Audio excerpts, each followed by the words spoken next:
question. Basically, I would want to know from you, is that, that one of the major impediment which the Indian army is facing, apart from lifting of ASPA in certain sections of Manipur, is the resistance it is facing from Meira Paibis, ma'am.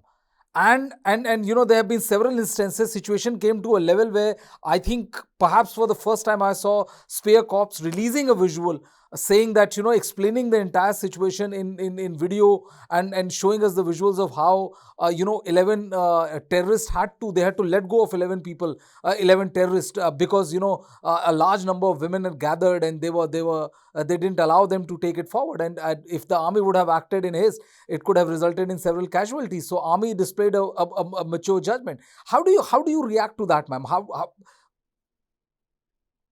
Yes. I have full sympathy for the army, actually, because they have to deal with. That's to put it very mildly, ma'am. Yeah, because they have to deal with this kind of situation. It's very difficult, I understand. But the women folk of Northeast, Manipur in particular, they have been always very active. And for in their mind, those 11 people were not terrorists. They think those boys are defending them, defending the villages against the Kuki militants. That's their view, which they feel they are going to save them. So it's from their view. Actually, I believe that if the army is to work effectively in Manipur, they should gain the trust of the people. This can be done. It's a slow process right now. The people, they are not trusting the army, thinking both sides. I can understand both sides are not trusting the army because they think they are siding the other community. It's an allegation from what Meiteis and Kukis. So gaining without having but trust. ma'am, I'm sorry. I just need. I want to make one point. But usually, it is the Meiteis who are not trusting the Assam Rifles. Both sides are trusting Indian Army, but Meiteis are not trusting Assam Rifles, as we have been told in our program, ma'am, several times. Please go ahead. Yes, certain battalions of Assam Rifles have been alleged to have committed certain activities like favoring the cookies. Like, their food rations are being found in the camps, in the bunkers of cookies militants. Or, when on the 3rd May, when Chorchandpur was burning, the Meitei houses were burning, the Assam Rifle people were there apparently as per victims' account, and they did not do anything to prevent this.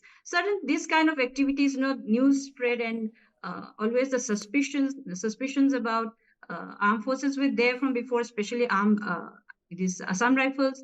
So these kind of increase the suspicions of people, distrust among the Meitei people against Assam Rifles. It's not for every battalion, but certain battalion is pointed out by the MLAs regarding changing, taking away those battalion from Manipur. So these are specific events which created distrust among the people of Manipur, and this need to be addressed because the army cannot function effectively without the trust of the people. It must be shown to the people that their concerns are addressed, and if there are specific events in which they have complained, they should be addressed, at the soonest. Instead of using this kind of video which you are showing, like, it's showing the Meitei woman in a bad light. No, their intentions are good. But certain events have happened which have led to the distrust of them towards the armed forces, especially, as you say, Assam Rifles. So this can be addressed easily, and actually the CSOs, the politicians, local politicians, they should come out and talk to the Meira Paibis. There is a lack of communication, or rather miscommunication also happening in the ground, because there is a very clear lack of leadership. This has to be addressed from both the local levels also and the central level also. There should be, there is actually checking of every vehicles coming from Imphal to Chorchandpur also, coming from Chorchandpur also to Imphal. Like, distrust level is that they check every vehicle of the Assam Rifles and armed forces if there are any, people being transported. Ma'am, I'll ask you a question, then I'll go to General Master and Professor Prasanjit. I completely understand what you're saying, ma'am, because we have been covering this for more than 3 months now. Yes, The yes. level of distrust is very deep, and I completely understand how your psyche works when you are standing in the middle of that violence which is unleashing all around you and not sitting somewhere safe. But the fact is, ma'am, that if this is the situation which goes on, like you said that in their mind those 11 boys are boys who are fighting for their ethnicity and are not terrorists, then the situation becomes all the more murky, ma'am, doesn't it? Yes, yes, it does. I agree that. Actually, immediately, in my belief, peace has to be brought by disarming both sides. This is immediate requirement, and uh, and this has to be done from both sides. Kuki militants, they are under SU protection.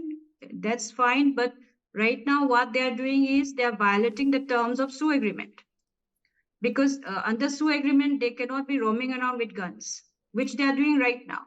So simultaneously, both sides, they should be disarmed. And if this is shown to the people that actions are being taken to disarm both sides, then Okay. I'm sure the temper of the people, including the Meira Paibis, will be lessened. Like peace will return in the mind of the people.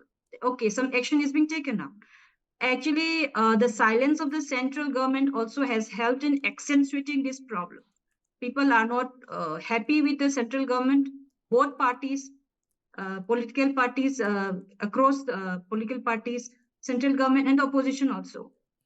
This issue actually, there's lack of intention to solve the real issues. It has been politicized, especially with the viral video coming out, at all attention, going towards that. So people are feeling like the real issues are being abandoned. There is no intention to solve it. This should be handled, delicately, and simultaneous disarm of all, armed militants and armed civilians. The for 4,000 arms which had been circulating, as said, taken from the police, they should all be taken out. There is no business for civilians to do this. The law and order situation has to be controlled by the state and the central government. So this, if disarmament happens, then the next process of peace can be brought about. Right now, peace cannot be brought in when both sides are armed, distrust level to the height. So this situation has to be immediately, taken into action. Disarming the people, the armed people. Okay, okay. General Maston, this is one topic other than violence, which we have been discussing right from 4th of May till the current date, till today. The fact is that we are talking of disarmament or disarming the people, but one constant narrative has been of the Sioux groups. And there's an accusations from the other side is that that the Sioux groups are violating the tripartite agreement. They are roaming free, and they are using the guns which is there. But the statement which has come out from army, the statement which has come out from center refutes that. It doesn't say that this is the situation. So how does one clarify, sir, that whether the Sioux groups are violating the tripartite agreement or not? And if they are violating the tripartite agreement, why is there no crackdown? Yeah, Brijesh, I will answer two, three aspects. First, you had asked in the last time, what is the way forward? I will spell on that. And now I will even comment on your this question. And also a point was raised by one of the panelists that the Indian Army, I think, my job is to clarify. Firstly, this channel is being watched by a large number of people, and any one of us, we give statements, this also has an impact on the minds of the people. A statement was made, the Indian Army is also supposedly taking sides, and they have to win the trust and confidence of the people. Now, I think I will make it very, very clear. Indian Army is the finest army in the world in terms of operating in J&K and Manipur and Nagaland and Mizoram. Everywhere we have operated in CI Ops, including in Assam, where the Bodoland problem was there. So Indian Army has got tremendous expertise. But now let me make some facts very clear. Firstly, the Chief of Defence Staff of the Indian Armed Forces had made a very clear-cut statement, which is well known to everyone. This is not a counter-insurgency or the counter-terrorism problem as on date. It is a law and order problem, and therefore the law and order is not the responsibility of the army.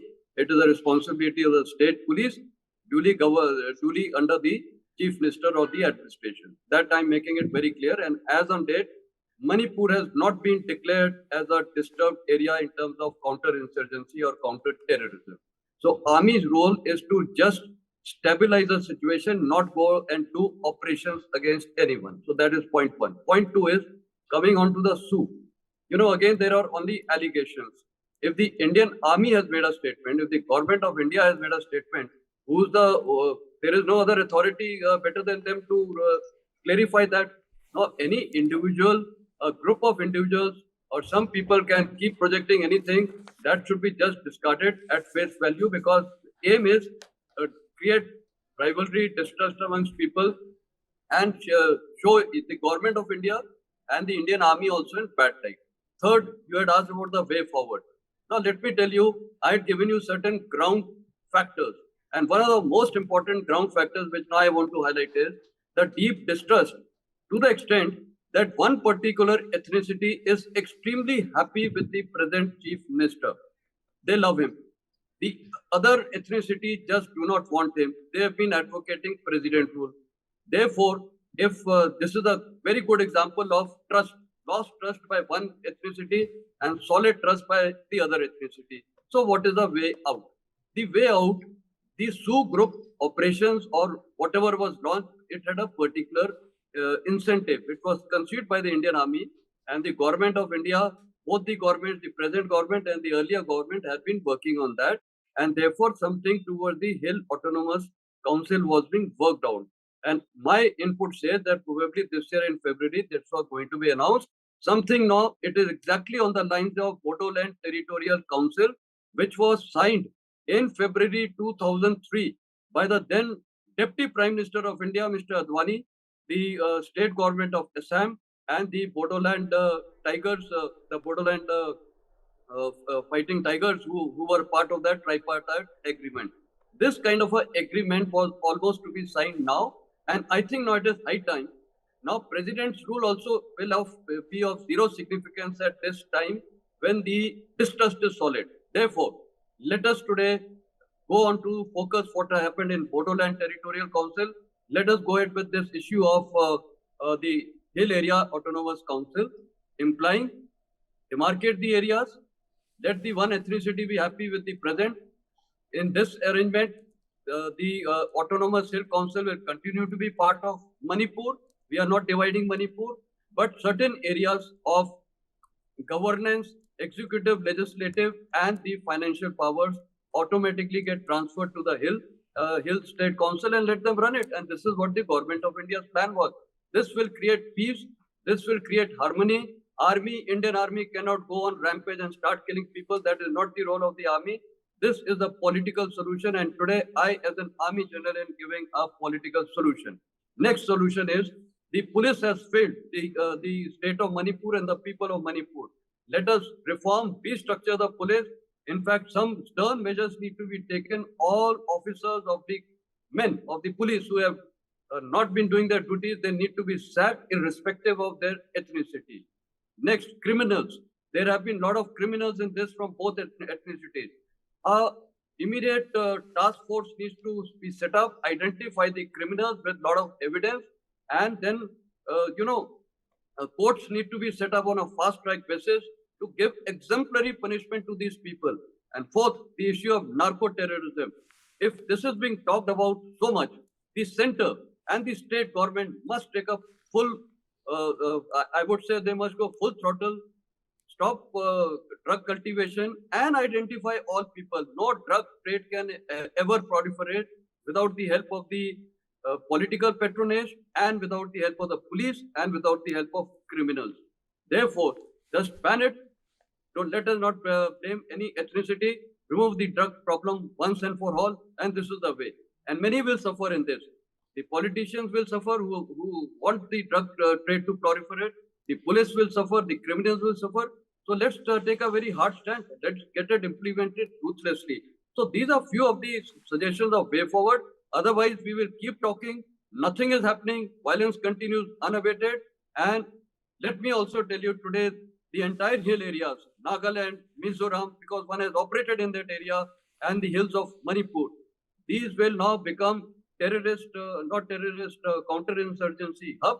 And for the Indian Army then to be deployed, it will be at the cost of the national security. Either we fight our own people in these areas or we fight the Chinese and the Pakistani. So that the country has to prioritize, and therefore politically this solution has to be thought of and implemented ruthlessly. And not last but not the least, even the Chief Justice of Manipur High Court, he has passed that order. If you read the diktat of the Supreme Court in May, it is very, very clear. They have given very, very clear, and it can be read that whatever his views were, their views were, including the Chief Justice of the Supreme Court of India, and the judge had just taken over in February, and March he gives an order. So therefore, this also perhaps need to be reviewed by the bench of the Supreme Court, because this has actually been a flashpoint. This has, given the people insecurity, etc. And as it is, a lot of things were there. This has been the spark, and this has so all these things have to be addressed. The judiciary also has to be think about this order. Let them analyze in detail, because my military knowledge goes. Even we have been handling law. I was myself additional appellate authority. To give a judgment on any case, you have to have a lot of time. You have to do a lot of discussion. True, very true, sir. Yeah. Very detailed and very well put, General Meston. It's always a pleasure to have you, because you have been there and you have served in the capacity. You have faced what is going on, and that gives you a unique perspective to analyze the situation both from the humane as well as the military point of view.